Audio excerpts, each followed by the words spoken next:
नमस्कार।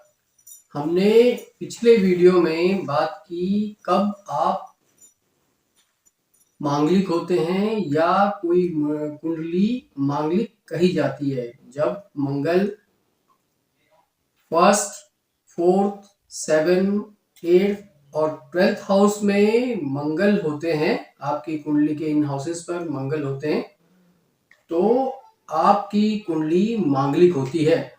और दक्षिण भारत में, साउथ इंडिया में सेकेंड हाउस में मंगल होने पर भी मांगलिक कुंडली मानी जाती है।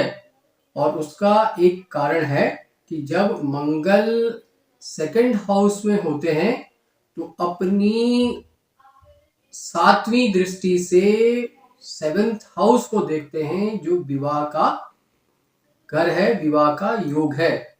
इसीलिए साउथ इंडिया में सेकेंड हाउस में मंगल होने पर कुंडली को मांगलिक कुंडली माना जाता है। अब सिर्फ मंगल के इन घरों पर बैठने से ही मांगलिक कुंडली नहीं हो जाती है। कई और ग्रह भी जब इन ग्रहों पर, इन हाउसेस पर आते हैं तो कुंडली में मांगलिक जैसे प्रभाव देखने को मिलते हैं।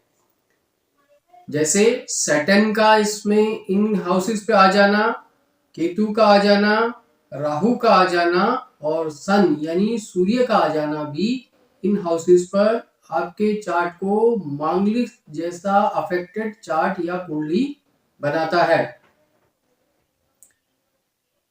जब विवाह के लिए मैच मेकिंग की जाती है तो सिर्फ मंगल को देखकर चार्ट को मैच मेकिंग करना, कुंडली मिलान करना काफी नहीं होता।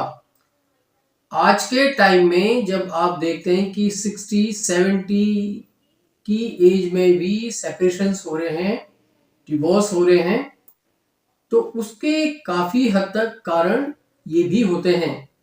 जब आप देखते हैं कि 7th हाउस पर राहु आ गया है, 7th हाउस पर सैटर्न आ गया है, तो भी मांगलिक जैसे दोष ये कुंडली में पैदा करते हैं।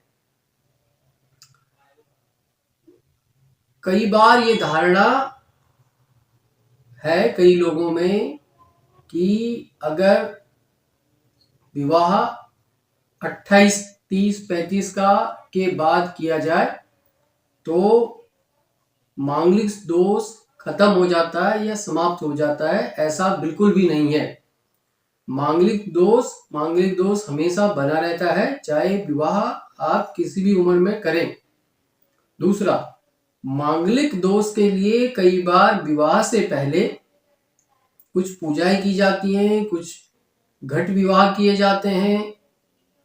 ये कुछ स्पेसिफिक टाइम पीरियड के लिए किए जाते हैं, ना कि ऐसा करने से आपके जीवन पर, आपकी कुंडली पर बना हुआ मंगल दोष हमेशा के लिए खत्म हो जाता है या समाप्त हो जाता है।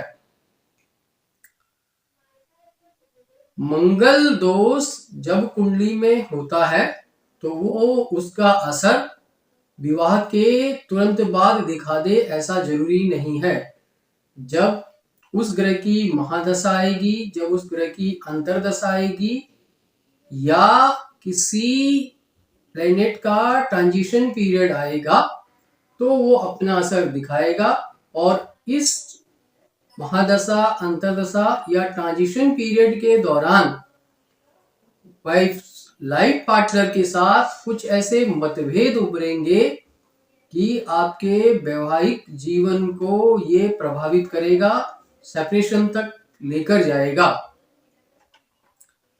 अब अगर आप देखेंगे, जैसा यहाँ पर हम चार्ट में आपको यहाँ पर दिखा रहे ग्राफ में, कि इन ग्रहों का इन हाउसेस पर होने पर कितना % आप मांगलिक हो जाते हैं। जैसे अगर मंगल इन हाउसेस पर है तो आप 100% आपका चार्ट मांगलिक है, आपकी कुंडली मांगलिक है।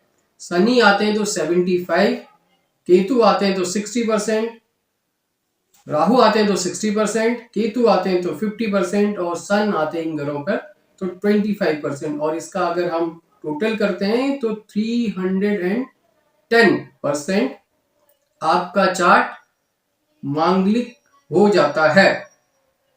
और आपके काउंटर पार्ट के कुंडली में कितना परसेंट मांगलिक है वो मैच मेकिंग के टाइम पर अगर ठीक से नहीं किया तो वो अपना असर दिखाएगा। ये मैच मेकिंग कब होनी चाहिए, किस समय, किस ट्रांजिशन में विवाह किए जाए तो इसका कम से कम असर होगा, वो एक लंबी कैलकुलेशन और गणना है। हालांकि अगर मैच मेकिंग, अच्छी मैच मेकिंग के साथ विवाह किया जाए तो मंगल के ये जो दुष्प्रभाव है ये काफी कम हो जाते हैं। मांगलिक होना सिर्फ सेपरेशंस या रिलेशंस में टेंशन ही नहीं लाता है, बल्कि कई बार वो आपके काउंटर पार्ट की हेल्थ में इश्यूज भी आता है। कई ऐसे टॉक्सिस बीमारियां पैदा कर देता है कि जीवन में जब काउंटर पार्ट के हेल्थ में इश्यूज आएंगे तो आपका अपना जीवन भी प्रभावित होगा।